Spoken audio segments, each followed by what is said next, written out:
This is Sandrato from Sandrato Plays Tennis on YouTube. Make sure you subscribe to his channel. I want you to watch this point, and in the comment section, tell me why you think he lost the point. I'm going to give you the 3 reasons why I think he lost this point.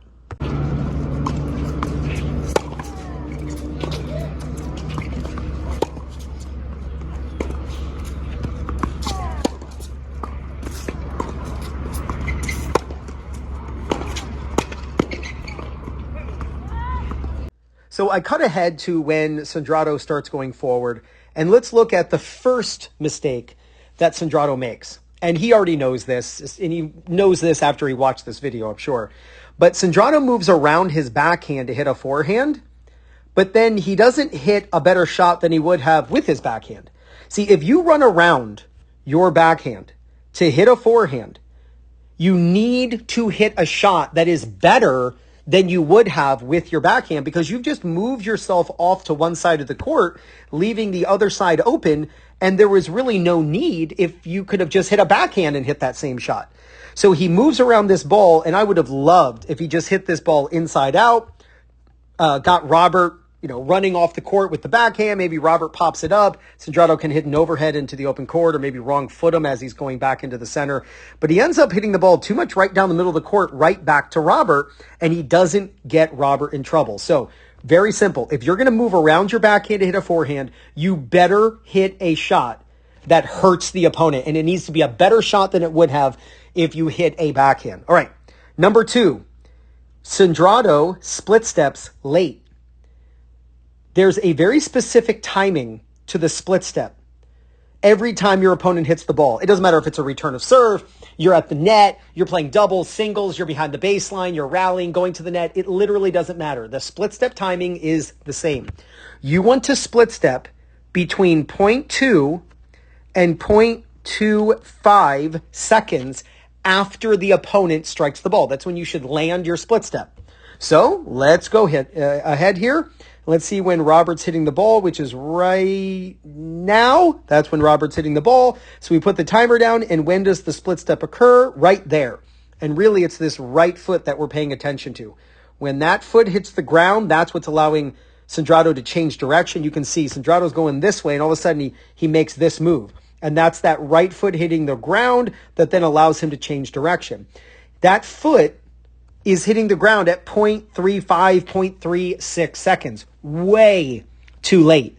Now, maybe the reason why he split stepped late is because he felt the need, being way over here, that as he came to the net, he had to really rush over here to try to cover up a cross-court pass, because he moved himself off the court, but then he just hit it right to Robert, and now this is wide open. So maybe that's the reason.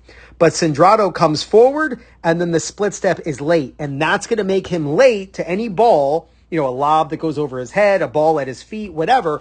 It's going to make him late to be able to react to this ball. So it is critical that you split step just after the opponent hits the ball. You don't want to split step during. You definitely don't want to split step before they hit, and you don't want to split step too late after they strike the ball. There is a perfect timing, and it synchronizes your brain and your reaction time with when your feet hit the ground. And here is the 3rd reason why he lost this point. It really has to do with this volley technique. So Robert, a very good player, is smart. He knows that one of the best shots you can hit when your opponent comes to the net is to aim for your opponent's feet. You don't need to avoid them. In fact, involve your opponent when they come to the net with difficult shots. And one of those is just make your ball land around the service line, right? A lot of times people say, Ryan, all my shots land on the service line. How do I get it deeper? Well, when your opponent's coming to the net, making your ball land on the service line is a good thing.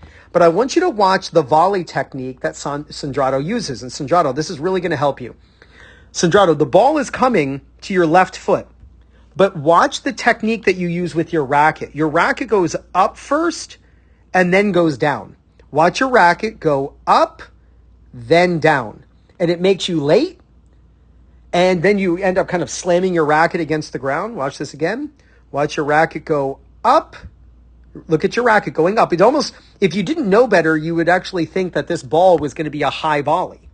Your racket from the ready position goes up by your left ear and then down. From your ready position, Sandrato, if the ball comes low, just immediately move the racket down to where the ball's going to be, and then volley. You don't want to go up first before you go down, especially in a low ball, because those tend to be the balls that are fast, and then you're going to be late getting your racket down, and then that's why you missed. So what did you say in the comments? What were the ideas that you had watching this video? Sandrato is a really good player. I love watching him play, but those are my 3 ideas, and I'd love to hear yours. If you want to learn the exact same strategies that the pros are using to help them win more matches, then check out the Singles Playbook by Fuzzy Yellow Balls. Over 50 pages of strategy after strategy, all based on the style of opponent you play against. Simply put your phone or tablet up over the QR code, and up pops a short video from Will Hamilton over at Fuzzy Yellow Balls showing you how to use each strategy. To get it, simply use my link. It's in the description. I'm also going to pin it in the first comment. So click right there to check out the Fuzzy Yellow Balls Singles Playbook so you can start winning more matches today. Go out and film yourself playing matches. Look at your strategy, your footwork, your technique. And if you do, there's no doubt you're going to gain confidence, win more matches, and play much better tennis. This is Ryan Reedy from 2minutetennis.net. Sandrato, you got this.